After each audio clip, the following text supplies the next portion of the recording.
Pablo era un niño muy tímido, muy apocado, que yo creo que ellos sabían elegir bien a sus víctimas. ¿Qué significaba en aquel momento para ti la iglesia? Bueno, yo vengo de una familia, mi padre y mi madre de Ávila, católicos, siempre hemos ido, pues de pequeños nos llevaban a misa, ¿no? En ese momento, el ángel, que era don Raúl en clase, con las manitas, las gafas redondas, las manitas, ese ángel se convirtió en ese momento en un demonio. Tranquilo. Me agarró del cuello, se puso como histérico, pero como rojo. ¡Que te desnudes, que te desnudes! Yo no sabía lo que estaba pasando.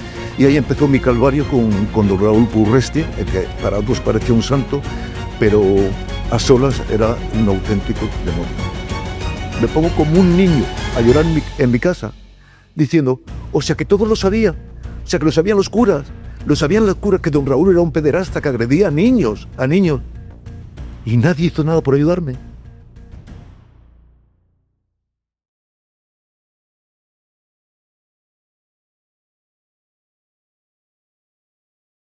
Bienvenidos y bienvenidas a Hablando con Neri. Esto no es un podcast para pasar por encima de las cosas. Es un espacio para mirarles de frente, con respeto, con sensibilidad y con verdad. Aquí van a encontrar conversaciones que importan, historias reales, entrevistas, actualidad, temas sociales, cultura y también esos silencios que a veces dicen más que 1000 palabras. Porque todos llevamos algo dentro, una preocupación, una alegría, una herida, una ilusión. Y a veces lo único que necesitamos es sentir que alguien lo entiende. Gracias por estar aquí. Soy Neri Pérez y desde ahora hablamos con Neri. Hoy abrimos un episodio difícil, pero necesario. Vamos a hablar de abusos a menores y de las consecuencias que deja el silencio. Antes de empezar, un aviso importante. Este episodio trata un tema sensible. Si este contenido puede afectarte, te recomendamos escucharlo en un momento seguro o acompañado o acompañada. Hoy no buscamos morbo ni espectáculo. Buscamos algo más sencillo y más valiente. Verdad, respeto y reparación. Durante años, muchas víctimas han vivido con una doble carga, lo que pasó y lo que vino después. Porque el daño no termina en el abuso. Muchas veces empieza cuando nadie escucha, nadie protege y nadie responde. Y este año, a principios del 2026, ha ocurrido algo relevante. El Gobierno de España y la Iglesia Católica han firmado un acuerdo para crear un sistema de reparación integral dirigido a víctimas cuyos casos ya no pueden ir por la vía judicial, por prescripción o por fallecimiento del agresor. Este acuerdo plantea un mecanismo mixto, Iglesia-Estado, con participación de las víctimas y con un papel clave del defensor del pueblo, que es quien evaluará y propondrá la reparación. La reparación económica, según lo firmado, lo asumiría la Iglesia. También se anunció que estas reparaciones económicas deberían estar exentas del IRPF, pero hay debate porque esa exención necesita ajustes legales y no depende solo del gobierno. En este caso, entra el Congreso. ¿Es suficiente? No lo sabemos. ¿Es un paso? Puede serlo. Lo que sí sabemos es que llega tarde para mucha gente y que la reparación no es solo dinero, es reconocimiento, acompañamiento, justicia y prevención. Hoy está con nosotros Pablo. Pablo fue un niño que vivió una experiencia que ningún niño debería vivir y hoy, desde su adultez, decide hablar. Pablo, gracias por estar aquí y quiero dejarlo claro antes de comenzar. Tú marcas el ritmo, ¿vale? Si necesitas parar, paramos. Si algo no quieres responder, pues no respondas, ¿vale? Pablo, para que la gente se sitúe sin invadirte, ¿cuántos años tenías y cómo era tu vida en aquel momento que comenzaron los abusos? Hay que entender una cosa, Neri, que es muy importante, y es que no estamos hablando del año 2026 y de la educación sexual que tienen los niños. Claro. En mi época la educación sexual era 0.0. Le voy a hacer un comentario, si me parece bien. A nosotros en una pila, mi madre nos bañaba en una pila donde lavaba la ropa, ¿no? Con 10 años, pues un bello, solamente uno, muy largo. Mamá, mira. La respuesta de mi madre, a partir de mañana te duchas como tus hermanos mayores solo, ¿no? Y cuando te entra al principio pues el dolor testicular y esto, se lo decía a mi madre me decía, díselo a tu padre. A mi padre, sagrado para mí, ha sido perfecto, el padre perfecto, pero no me veía yo a preguntarle a mi padre. Entonces el acceso a la sexualidad era 0.0. Y la desgracia que tuve es que ese acceso fue precisamente por un diablo. Sí. Vestido de sotana. ¿Qué edad tenías, Pablo? Sí, hay un tema curioso, porque yo siempre he pensado que tenía 12 años. Siempre, toda mi vida he pensado que era cuando yo tenía 12 años, ¿no? Y aquí tengo el libro de la cartilla de escolaridad, que es curioso porque esta es del 64, y luego a los 10 años era cuando íbamos al instituto, y ahora tengo mis dudas si fue en el año 1970 o en el año 1971. Es decir, si yo tenía 12 años o tenía ya 13. A pesar de eso, Pablo era un niño muy tímido, muy apocado, que yo creo que ellos sabían elegir bien a sus víctimas. Bueno. Porque yo era muy tímido y... Bueno, vamos a ver, ¿qué significaba en aquel momento para ti la iglesia o ese entorno de la iglesia en aquella etapa, en aquel momento? Bueno, yo vengo de una familia, mi padre y mi madre de Ávila, católicos, siempre hemos ido, pues de pequeños nos llevaban a misa, ¿no? Y entonces era como mucha confianza con lo que es los sacerdotes, como que había mucha confianza, ¿no? De hecho, mi madre luego más adelante, que ya lo comentaré también, ella insistía en que fuera a ver a don Raúl, hasta que un día, luego lo comentaré más adelante, ¿no? Pero era que como que inspiraba muchísima confianza. Don Raúl, cuando yo tenía, les digo que 12 o 13 años, ahora ya no estoy seguro si tenía 12 o 13 años, pero era muy niño, yo era muy infantil, en clase daba latín y religión, en la filial número 3, dependiendo del instituto masculino. Los institutos eran masculinos entonces, claro. No había, era solamente de chicos, ¿no? Y a todo el mundo le daba las notas en clase, menos a algunos que decía que tenía que ir al kiosco a recoger las notas. El kiosco es como él llamaba a su confesionario, le llamaba al kiosco. Pero sin embargo, Pablito me dijo que tenía que ir a recoger las notas a su casa y me dio la dirección. Pablito siempre iba de clase, salía con dos amigos más, Tiago Camus y Javi Galdós. Entonces íbamos siempre, pues yo vivía muy lejos, y fui con ellos. Recuerdo perfectamente ese día, perfectamente, Neri, y no sé si me emocionaré. Vale.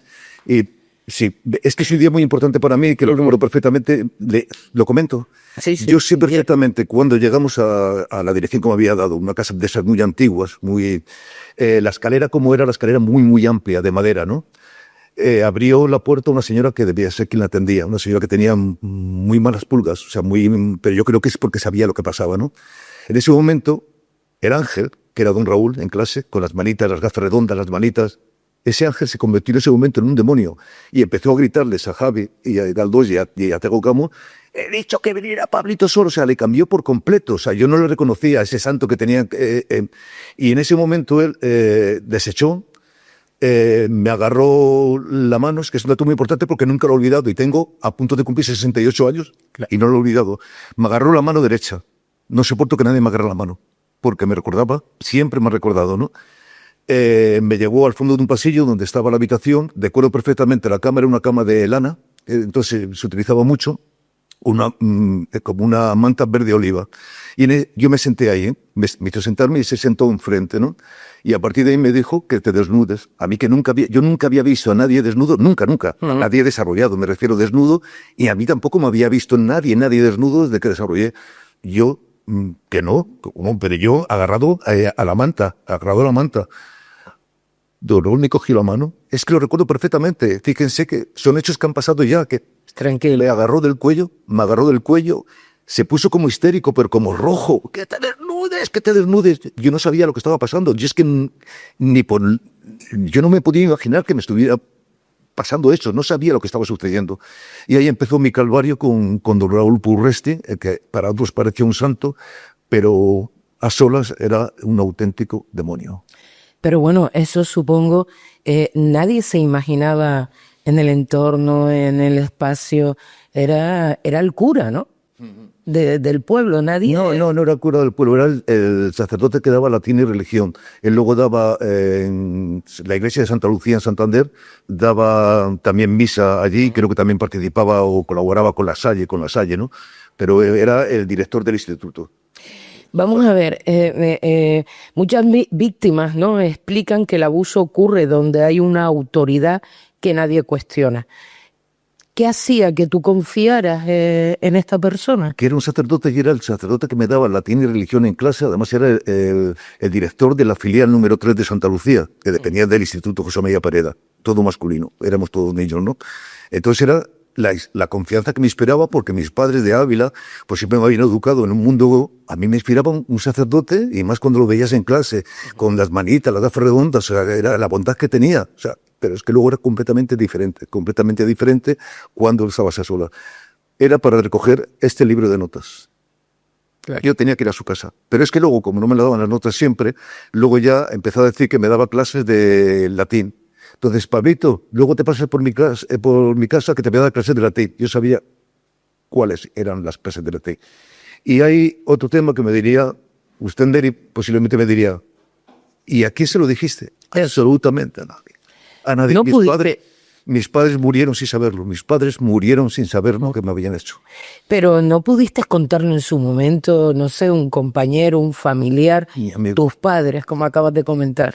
¿Sabe qué edad tenía yo cuando lo comenté? La primera vez, precisamente con Tiago Camus estábamos yo tenía unos 42 años, porque ya cuentas, se me da muy bien los números, ¿no? Y yo creo que tenía unos 42 años.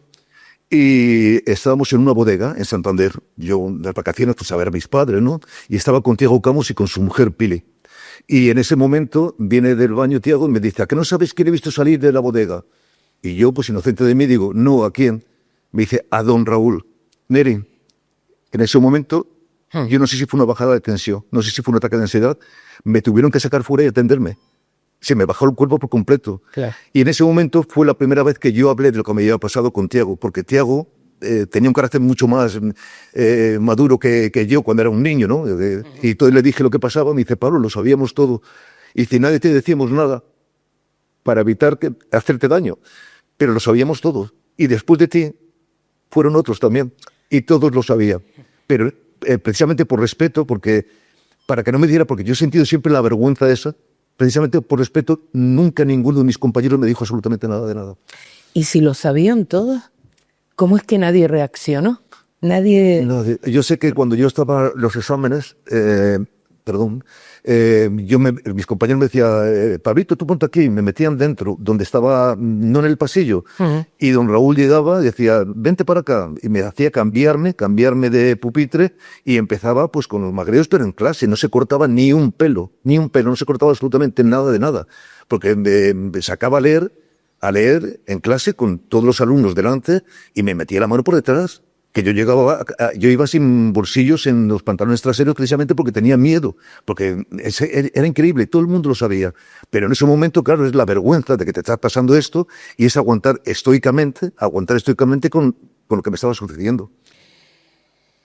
Pablo, si hoy pudieras volver a ese momento, ¿qué te habría ayudado a escuchar de un adulto?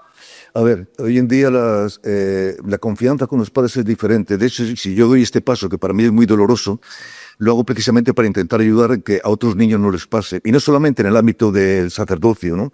Sino también en el ámbito familiar, lo estamos viendo, en el ámbito educativo, en el ámbito deportivo. O sea, lo tenemos, y yo lo que intento es ayudar a que esos niños tengan confianza con los padres. La que no tuve yo, pero no era culpa de mis padres, era culpa que la educación entonces era de esa forma. Mis padres murieron sin saberlo.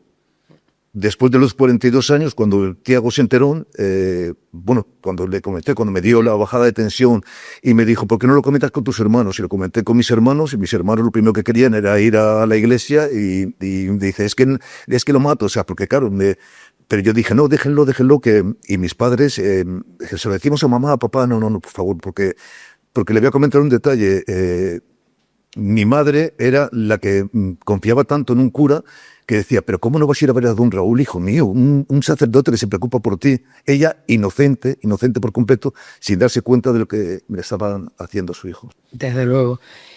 ¿Qué consecuencia dejó esto en ti con los años? No sé, sueño, ansiedad, las relaciones, la autoestima, la confianza, los estudios. ¿Qué consecuencias ha dejado en ti esta violación? A día de hoy sigue. O sea, ese sufrimiento sigue. Ya le digo que no soporto que nadie me toque la mano. O sea, dar la mano sí, pero que alguien camine y me dé la mano caminando, eso es imposible. Yo era, cuando vine a Canarias tenía 17 añitos, yo era, ¿qué quiere que le diga? Muy mono, un pibito. Y salí con una chica y, claro, todo era muy reciente. Y cuando, pues normal, le di un beso en los labios no, perdón, un beso con lengua, de lo que se dice.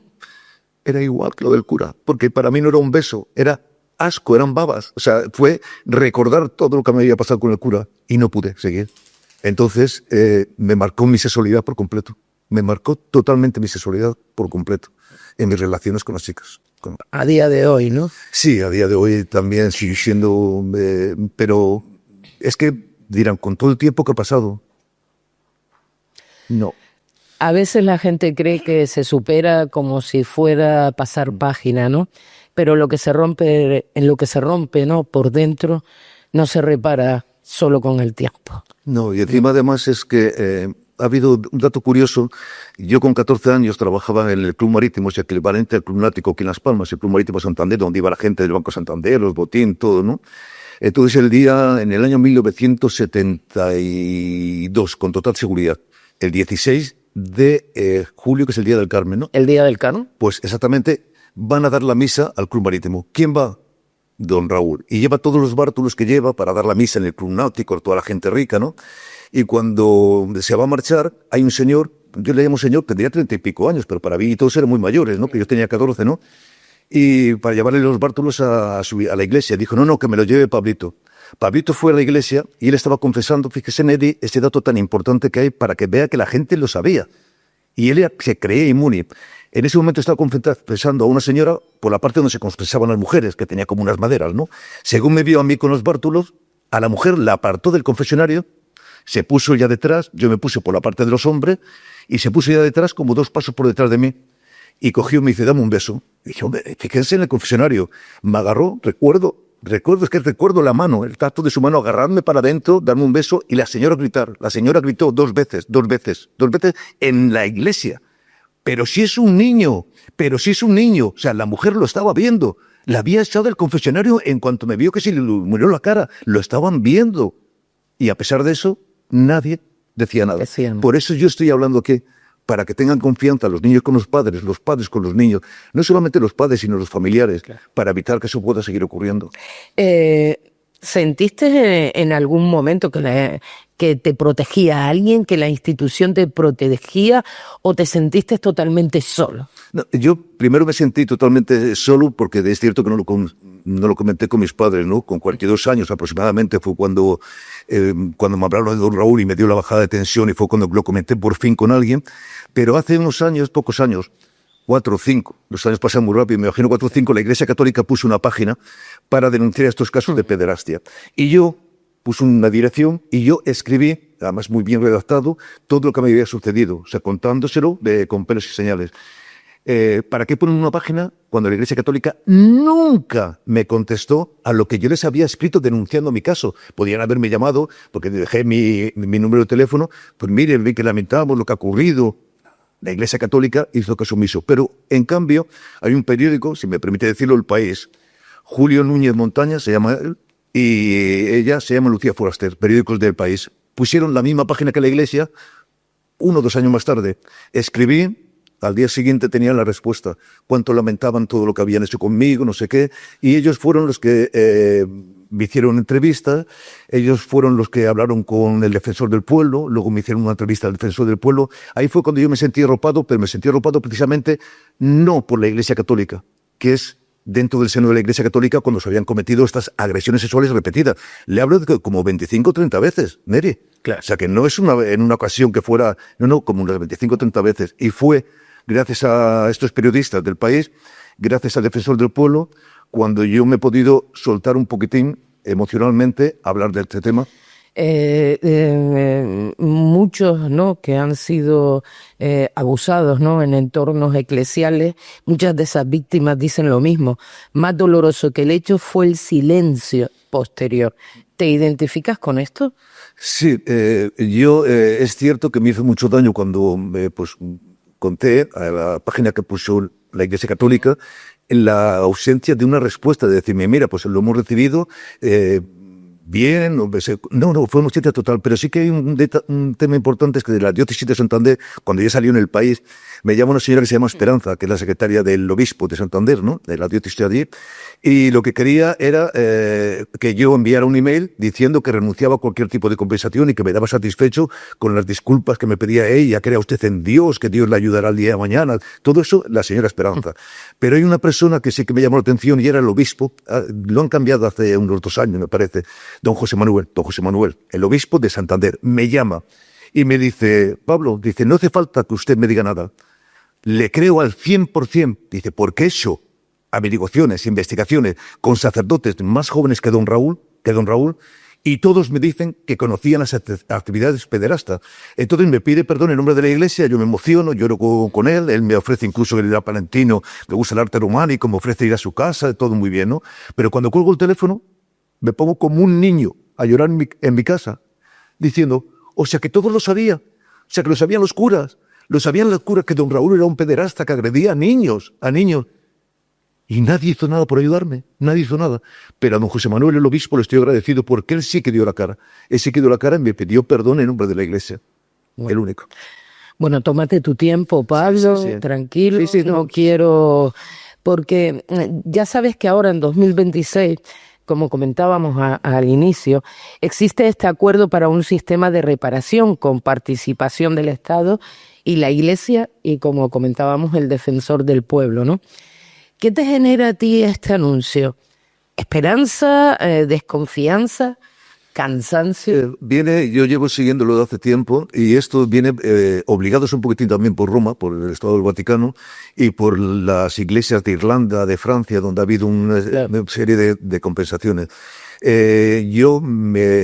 Creo que están como un poquitín obligados, o sea, no lo hacen porque quieren, sino porque se sienten obligados. Hay que reconocer que la Iglesia se lleva mucho del 0,7% que tenemos en la declaración de Hacienda para sostenimiento de la Iglesia Católica, ¿no? Y creo que ahí es por donde están el Estado con la Iglesia intentando llegar a unos acuerdos. En mi caso, además, el defensor del pueblo, como ya había fallecido el pederasta, el agresor, don Raúl Purresti, que curiosamente nació el año de mi madre, en el año 1929, y murió en el 2014, el mismo año que mi madre también. Pero para mí era un viejo. Sin embargo, cuando empezaron los abusos, él tendría 42 años o 43. Pero claro, para mí yo con 12 años, para mí era una persona muy, muy mayor, ¿no? Yo no espero nada económicamente, Neri. Mi caso ha sido dado como no probado por la muerte ya del agresor, pero sí verosímil. Y como tal lo ha reflejado el defensor del pueblo. Creo que en mi caso es el número 195 de los que se mandaron a una comisión en el Congreso de los Diputados. Sí. De todo esto. Creo que es el caso número 195, ¿no? Pero todo están sin datos. Además, ellos tienen todos mis datos, pero no publicaron los datos, sino que como algo confidencial para no herir a la gente. Entonces, ¿qué significa esa reparación? Que te crean, que te pidan perdón, que haya un acompañamiento, no sé, psicológico, que haya medidas reales para que no se repita, que haya una compensación justa. La gente se piensa igual, esto lo hacen ahora para recibir dinero. No, yo sinceramente ya no se trata de eso, se trata de que, por ejemplo, es de que reconozcan que todos lo sabían, que nadie hizo nada. Y que era vox populi, de que todos sabían que en la Iglesia le voy a comentar un tema que le puede resultar interesante. En la Iglesia Católica, cuando los pueblos en la España rural, cuando nacía un niño y luego nacía una niña, tu niña para mi niño, o sea, y sinceramente la homosexualidad ha existido siempre, desde que el ser humano ha existido, ¿no? ¿Qué es lo que pasa? ¿Qué salida tenían los hombres y las mujeres también? Pues los hombres meterse a seminarios y a curas, los homosexuales, porque si no estaba mal visto que no se casara, y las mujeres se metían a monjas. No quiero decir que todos lo sean, pero quiero decir que para mí la Iglesia Católica ha sido un nido de homosexuales. Por lo menos en aquella época, ahora ya no, porque ya pues no hace falta que te cases, lo que tú quieras. Pero en aquel entonces o te casabas con 20 y pocos años, cuando volvías de la mili, o ya empezaban a sospechar.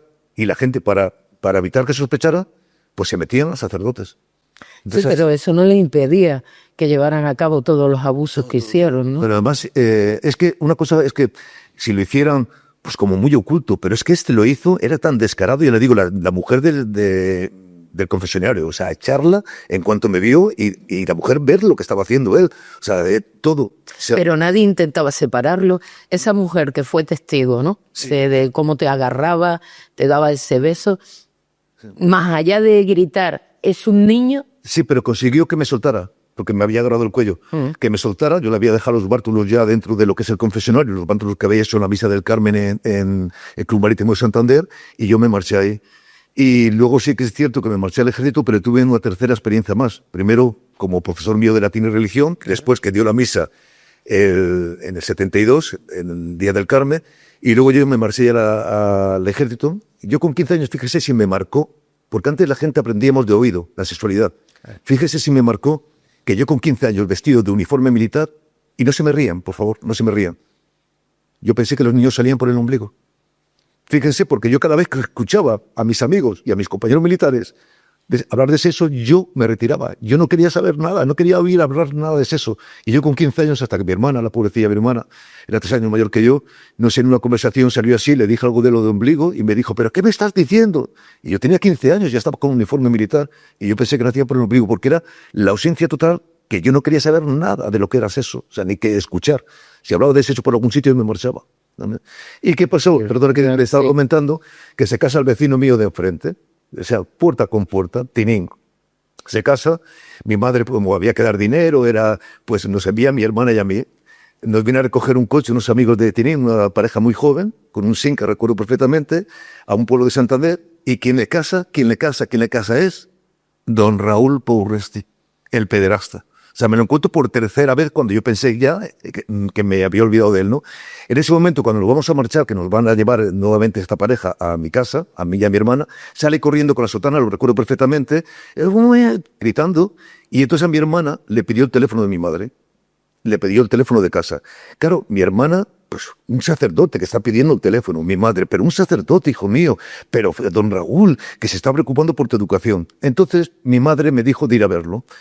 Yo fui a verle e intentó lo mismo, pero yo ya no era Pablito con 12 años, yo ya tenía 16 años, porque fue el verano de 1974. Yo tenía ya 16 años. Entonces cuando intentó le dije, no, esto nunca más. Y al final, cuando volví a casa, le dije a mi madre, mamá, nunca más me digas de ir a ver a don Raúl. Mi madre nunca dijo nada, no dijo nada, pero mi madre en ese momento, yo estoy convencido que mi madre en ese momento se dio cuenta de lo que me estaba pasando. Mi madre se dio cuenta y nunca más me dijo nada. Supongo también el dolor de tu madre, ¿no? Si se dio cuenta en ese momento de tantos años de silencio también, ¿no, Pablo? Sí, ¿ves? Por eso es, en el año 2026, la educación sexual que tienen los niños hoy en día, éramos unos ignorantes, éramos unos niños, unos analfabetos sexuales. O sea, pero era como nos habían educado. Pero claro, mis padres me educaron a mí como les habían educado a ellos. Y mis abuelos me educaron pues igual también. Era una educación muy diferente que lo que intento al dar la cara aquí, que es un paso muy difícil de dar, Sí. Muy difícil de dar. Sí. Y contar esto es muy difícil de darlo. Pero lo hago para ayudar a que la gente esté pendiente de sus hijos o de sus vecinos o de lo que estén pendientes y se tengan confianza de preguntar, oye, ¿todo va bien? Esa es la pregunta que te iba a hacer ahora y sobre todo para los oyentes, ¿no? La importancia. ¿Qué le dirías a una víctima que nos pueda estar escuchando y aún no ha dicho nada? Pues fue curioso porque una vez que Radio Faro, se puede nombrar, ¿no? Radio Faro hizo una entrevista y de repente mi amigo Tiago, cuando salió en Santander, me dijo que habló con gente, pero me dijeron que estaban ya casados y tenemos hijos. Dice, tenían hijos, dice, no quiero saber nada, nada, que mi nombre aparezca. Entonces no quisieron unirse a las denuncias que yo había hecho. Era como intentar olvidar, como si pudieras, no hablando del tema, olvidarte de ello. Pero el problema también que teníamos es que nosotros, para mí era como si yo Yo sentía vergüenza. O sea, el que tenía que sentir vergüenza era el que lo hacía. Y sin embargo, yo sentía vergüenza de lo que me estaba sucediendo. Por eso, ¿qué le dirías a esa posible víctima de hoy que nos pueda estar escuchando, que no habla, que no dice nada? ¿Qué le dirías? Lo hablé porque llamaron desde Santander, llamaron a Radio Faro, usted les pasó mi teléfono, me pidió permiso, y cuando les dije esto me dijeron que no querían denunciar. O sea, que yo les diría que por lo menos, claro, en mi caso yo ahora sí que lo he comentado con la familia, con los amigos, ahora lo está viendo todo el mundo, ¿no? Pero es hablarlo con naturalidad porque a mí me ha servido, yo a día de hoy sigo sufriendo, pero el hecho de poder hablar del tema me ha servido como un ligero alivio. Es decir, yo no era el culpable, yo era la víctima, porque luego recordemos las palabras del obispo de Tenerife, en La Laguna, en el año 2023 creo que fueron, donde dijeron que muchos niños provocábamos a los sacerdotes para que nos violaran. O sea, es que lo ha llegado a decir el obispo de Tenerife, que ese día, ¿qué es lo que pasa? Que lo veo y me pongo a llorar. Es que estoy en casa solo y me pongo a llorar de ver cómo eso. Entonces que lo hablen con naturalidad al que le haya sucedido y que nosotros somos las víctimas. Los verdugos eran ellos los que nos violentaron nuestra sexualidad. Y Pablo, si tú ahora mismo pudieras hablar hoy con padres, madres, familias, ¿qué señales te gustaría que hubieran visto en ti? ¿Qué señales? Entonces es que ya le digo que era muy diferente, no tiene nada que ver. O sea, yo creo que yo era un niño muy tímido, pero después de eso me volví más tímido todavía, es decir, mucho más retraído.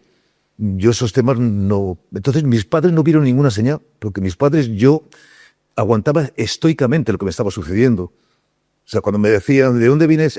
Pues no, es que dijo don Raúl que me iba a dar clases de latín. De latín, nada. Aquí tengo, fíjense, la cartilla. Aquí tengo, lo recuerdo perfectamente. Yo el latín lo aprobaba siempre y el latín se me da fatal, pero a mí siempre me ponía un 5, dejando el examen vacío. Cuando yo estaba trabajando en el Club Marítimo tuve un accidente y estuve muchos meses en un hospital, escayolado hasta aquí arriba, y luego iba en muletas. Cuando me dan las notas del año, les voy a decir ahora, 27 de junio del año 73, me dan las notas y me ponen educación física suspendido. O sea, era insuficiente, perdón, ¿cómo se dice? Insuficiente. Entonces hablo con el profesor de educación física y le digo, mire, que es que estoy con muletas, que yo no puedo, y me dijo, vete a hablar con don Raúl, que era el director, vete a hablar con don Raúl. Con don Raúl, aquí estaba puesto insuficiente y con una goma, fíjese si me acuerdo, en el año 73, con una goma de borró tinta y puso dispensado. Y cuando yo voy a coger la cartilla para llevármela, me dice, ya sabes dónde tienes que venir a recoger la cartilla de notas. A su casa. Y para que me lo rectificara, Sí. tuve que ir a su casa, Nere. Tuve que ir a su casa. Y es que esta cartilla la he querido traer hoy y compartir con usted, contigo. Perdón, porque es que es el 27 de junio del 1973. Y está aquí la letra de él y la firma de él. Y solamente de verlo, es que estoy en casa solo a veces y lloro. Digo, ¿cómo es posible? Quiero decir que esto no se va de la noche a la mañana. Claro.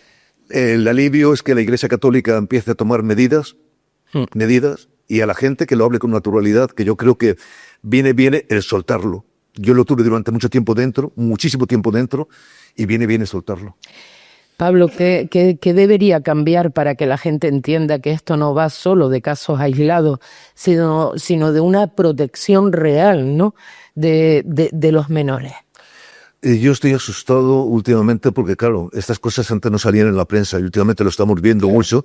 De hecho, en Radio Faro se habla mucho del tema pero son de padres que han grabado a hijos pequeños o que han abusado, se las daba a los vecinos para que abusara de ellos y luego lo compartían en Internet. O sea, es que estamos hablando de que es una auténtica barbaridad. Esto ha existido siempre, desde que ser humano ha existido. Ha existido la maldad, ser inhumano, más que seres humanos, seres inhumanos, ¿no? ¿Luchar contra ello? Pues me parece muy bien que se empiece a luchar en los colegios, porque ya en los colegios creo que ya se habla de esos temas, ya se habla con más naturalidad para que los niños puedan decir, coño, pues me está pasando a mí con alguien, ¿no? Sí. Ha pasado en el ámbito deportivo, lo hemos visto también como ha pasado, en el ámbito escolar también. O sea, pues esto es importante que se hable, que cambie, y el consejo que les doy es que lo hablen, para intentar que los niños tengan confianza de a un adulto decirle, oye, mira, que me está pasando esto con X, con fulanito de tal, o con que sea, pero que lo hablen con naturalidad, lo que yo no pude nunca hacer con mis padres. Y ojo, la educación que me dieron mis padres fue perfecta. Jamás hacia ellos ese 100% mejores padres no podía tener. Pero yo nunca me atreví a decir a mi padre lo que me estaba pasando, ni a mi madre. Nunca. Entonces lo importante es eso, visibilizarlo, Sí. darlo a conocer y que esos menores en un momento dado abusados rompan con ese silencio, ¿no? Sí, yo cuando hablé con algunos intentando, lo que ellos querían era que tenían hijos. Dice, es que ya tengo hijos y ni lo sabía la mujer ni nada. Dice, ¿para qué me voy a decir nada de que abusaron de mí? O sea, es como una vergüenza. Es que luego encima era el sentirte como que la vergüenza la tenías tú cuando la vergüenza la tenía que tener el que era capaz de hacer esas cosas. Eran agresiones sexuales. O sea, que estoy hablando de temas con violencia y... Y por parte de las instituciones, Pablo, o sea, me refiero, las instituciones, la iglesia, la sociedad en general, ¿qué deben de poner en marcha? No sé si protocolos, acciones o más transparencia, más formación, más supervisión. ¿Qué podemos hacer? Del Estado y del Gobierno, sí que la verdad que, sinceramente, les estoy agradecido porque han dado un paso adelante. Pero la Iglesia siempre ha dado un paso de atrás. O sea, la Iglesia se ha puesto ahora con lo del defensor del pueblo, es precisamente porque se ha visto obligada. Se ha visto obligada. O sea, porque siempre han estado reculando, hasta que les han obligado a dar un paso adelante y a reconocerlo. Pero la Iglesia nunca va a reconocerlo. O sea, aunque sigan los casos de hoy en día sucediendo, a día de hoy, año 2026, calladitos la boca van a estar. Pero ¿crees que también va a seguir ese silencio? Porque antes lo comentaban, sí. ¿no? No ya la iglesia, sino el entorno de la iglesia. Curas que lo sabían, Todos los parroquianos que lo sabían. ¿Va a continuar ese silencio también en 2026? Yo creo que en el caso de don Raúl era tan descarado, o sea, se sentía tan inmune, o sea, es que podía hacerlo con quien quisiera, donde quisiera, o sea, que no se cortaba un pelo, o sea, pero hoy en día la Iglesia con eso ya tiene muchísimo más respeto. Creo que sigue sucediendo, pero ya digamos que no con tanta desfachatez como lo hacían entonces. O sea, que lo hacían, les importaba un pimiento, se sentían inmunes, eran sacerdotes y aquí está. Eso es... Vamos a ver, gracias Pablo, de verdad por esta valentía, pero sobre todo gracias también por tu dignidad, ¿no? Porque hablar no es, como tú también estabas comentando, ¿no? No es abrir heridas, ¿no? Muchas veces es comenzar a cerrar esas heridas y cerrarlas bien. Para terminar, Pablo, una última pregunta si te parece, ¿no? Si pudieras hablar con el niño que fuiste, ¿qué le dirías hoy? Es que entonces los niños éramos... yo me acuerdo de Pablito. Pablito era un niño, pero un niño muy infantil. O sea, que no teníamos... Además, nunca tuve maldad desde pequeño. O sea, yo creo que se aprovechaba además de los tímidos, precisamente, ¿no? Si pudiera hablar con Pablito, pues yo sinceramente creo... Claro, yo no hubiera podido plantar cara a un sacerdote con 12 años, con 12 o 13 años, eso está claro. Me siento orgulloso de que mis padres murieran sin saberlo, porque se hubieran llevado un disgusto grandísimo de no haberse dado cuenta de lo que le estaba sucediendo a su hijo, ¿no? Hablar con la gente, el dar un salto adelante, que es un salto muy adelante, muy importante, el que estoy dando hoy, compartiendo con todo el mundo y que me sepan y que vean en mí todo lo que me ha sucedido, ¿no? Sí. Pero es que a Pablito de 12 años no le podía decir otra cosa. Es que no... Era quien era. Y claro, ahora ya con la madurez que tengo, por supuesto que no me hubiera pasado nada de nada. Eso está claro, ¿no? Pero entonces eran 12 añitos. Pues Pablo, los micrófonos son tuyos. Si quieres mandar un mensaje... Sí. El mensaje, si se lo quiero enviar a todos, es que por favor luchemos contra esta lacra. Contra muchas cosas tenemos que luchar, pero una de ellas es contra la pederastia, contra esas personas que abusan además de la confianza de padres o de amigos, abusan de niños, se sienten inmunes. No solamente, sí que en mi caso fue en el ámbito de la iglesia, un sacerdote, pero en cualquier otro ámbito, que estemos pendientes, que no tengamos miedo de hablar con los niños, y que los niños no tengan miedo de hablar con los padres. O sea, que demos un paso adelante y verlo no con naturalidad, porque esto de naturalidad no tiene nada de nada, sino que seamos capaces de exponerlo, lo que entonces no podíamos los niños, que ahora sí, que en el año 2026 lo puedan exponer también. Muchísimas gracias, Pablo. No estás solo, tú lo sabes.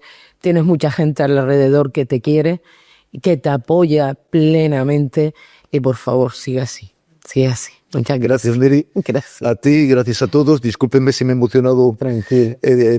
Pero es que créanme que me pasa, incluso estando solo, cuando he visto la firma de aquí en el libro para traerlo para acá, me he puesto a llorar como un tonto porque esto ya lo llevaré toda mi vida.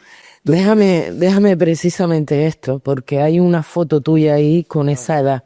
No sé si los compañeros pueden enfocarla Este era Pablito. al 100%. A ver, no sé qué cámara, para que vean lo que era. Un niño. Ese era Pablito, si era un niño. Un niño. Pablito era este. De verdad. Este era Pablo. Y yo quiero decirles en este momento, despidiendo a Pablo, que no están solos, ¿vale? No estás solo, no estás sola y tampoco es tu culpa. Pedir ayuda no te hace débil, te hace muy valiente. Y si necesitas orientación o apoyo, en España tenemos distintos recursos. Emergencia, el 112. La Fundación ANAR, que es de ayuda a menores y familias, en el 920 2010. En el 920 2010. Y el teléfono de ayuda a la infancia de la Unión Europea, el 116 111. Bueno, gracias por escucharnos y nos encontraremos en el próximo episodio de Hablando con Neri.